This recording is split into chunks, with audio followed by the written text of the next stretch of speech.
Okay, today I'm going to talk about guilt and about shame, the biggies. And since it's kind of such a tough one, I've put the sunshine behind me. I thought that was kind of useful. A bit of laughter onto the subject, but look how glorious this place is.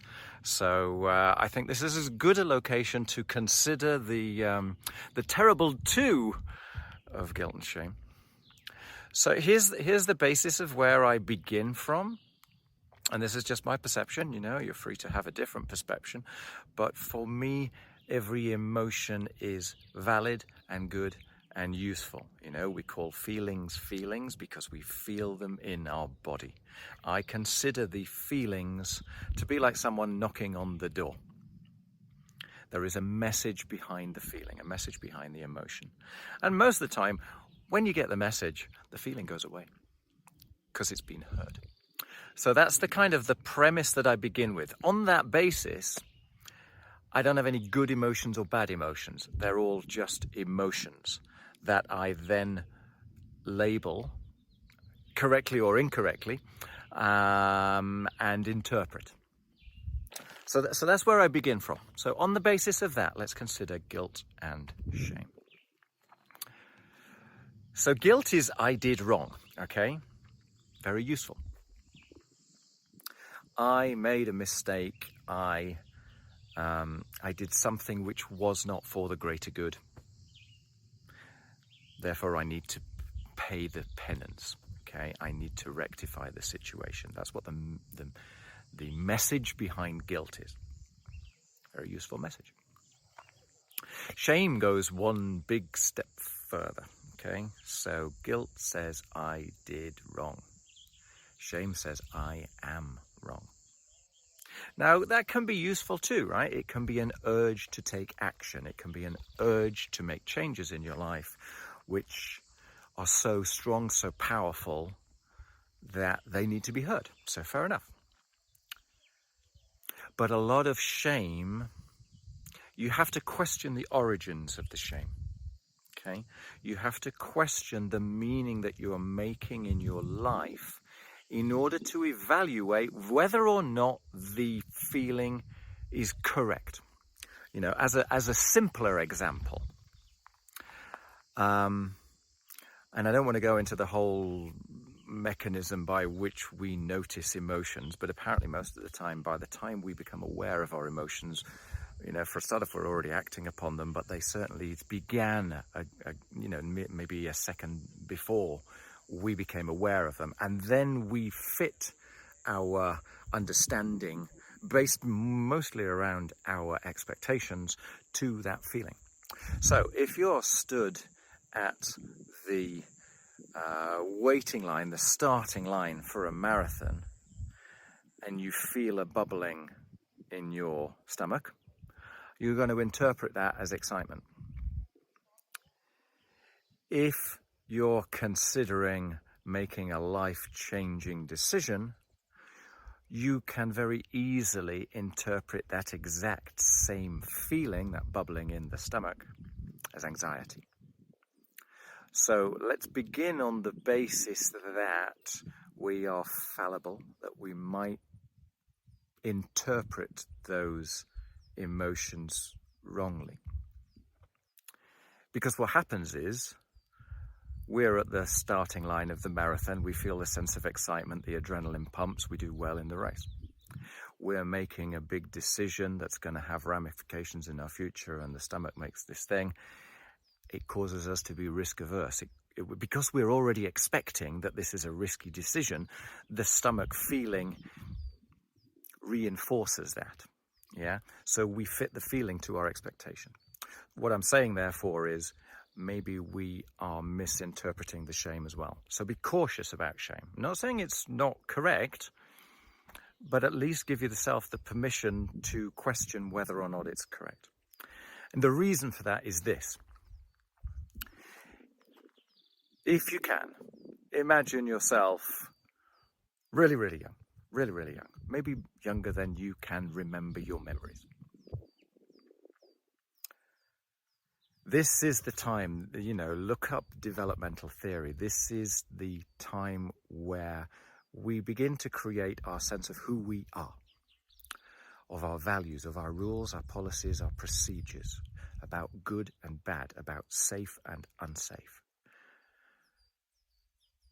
You know, as you follow that through, that creates your personality. So stick with the analogy. Maybe you're there, you're at the, you know, high chair or whatever it may be. You make a mistake. You make a mistake. When you are so young, you have almost no control at all, right? You have no power. You are being looked after, supported by your parents, by authority figures, by whoever it may be. You're totally vulnerable. You must remain safe. So you understand that you made a mistake, that the authority figures around you, your parents, grandparents, teacher, police, you know, who knows, right? It could be anyone. But you learn that what you did was wrong. Oh my God, I mustn't do that again, you know? Otherwise, I'll be abandoned. This is the kind of the implicit message behind it. You must keep yourself safe. Even when you're very, very young, you have that understanding of keeping yourself safe. So you learn these ideas of what is good and bad, what's safe and unsafe, what's right, what's wrong, at a very, very early age. Okay, put yourself in the position of your parents for a moment, or those authority figures, whoever it may be. They're also running on their own rails. They've got their own policies, rules, and procedures. They've got their own things which they feel safe talking about. They have their own avoidances, their own things that they feel uncomfortable about. So you're there at whatever age you are, and you come up against a set of emotions which are valid to you. Maybe it's the first time you've ever felt these feelings. Who knows? But for whatever reason, they do not fit the environment in which you are living.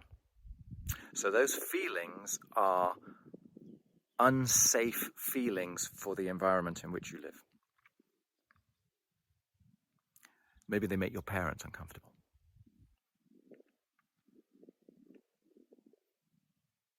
You're still in a circumstance where you need to be looked after. This can occur when you're a teenager, for example.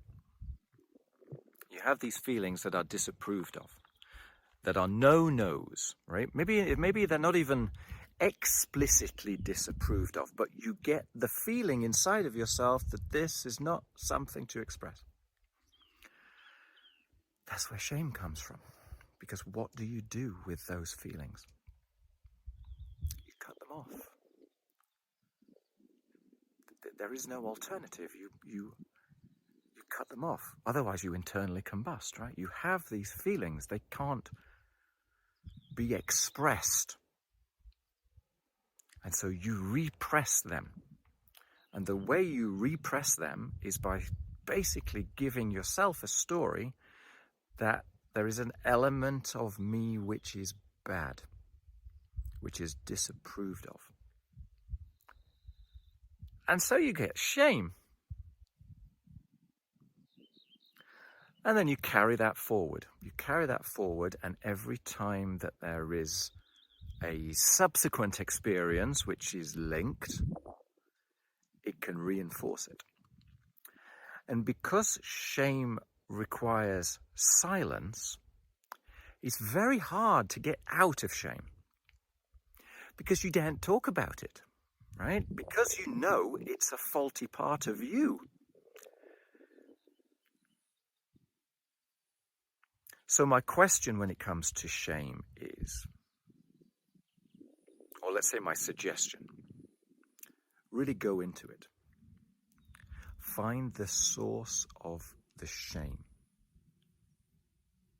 Ask yourself 10 times, so what?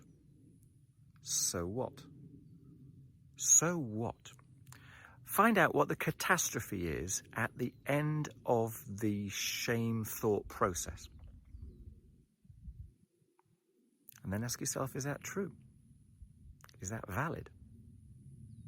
Because a lot of time it was true a long, long time ago. Well, kind of true, you know. Let's say it would have had an impact upon your safety, your ability to grow, to develop.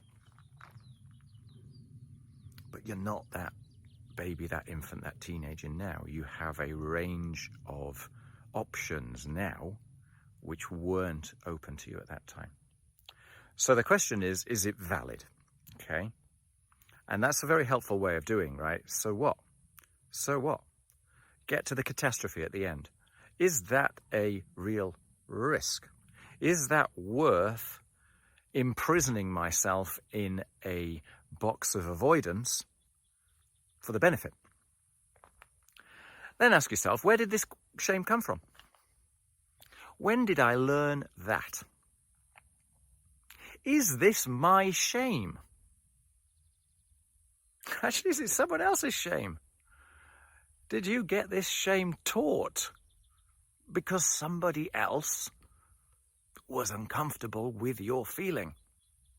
And so they chose to avoid it and you interpreted. Yeah? So there we go. That's how I would suggest that you begin on the journey of evaluating and therefore scrubbing clean the meaning behind the uncomfortable feelings which you consider to be shameful. Yeah? And the beginning of this is, my feelings are valid. All feelings are valid. Don't push them away. Lean into them. Close your eyes and open your heart and see where they're going. See what the message is behind and evaluate whether that's true or not. There we go. I think that's enough on guilt and shame. Let me just do this, because what a beautiful place. And goodbye. I don't know what I'm going to talk about next time, but it will be something equally meaty.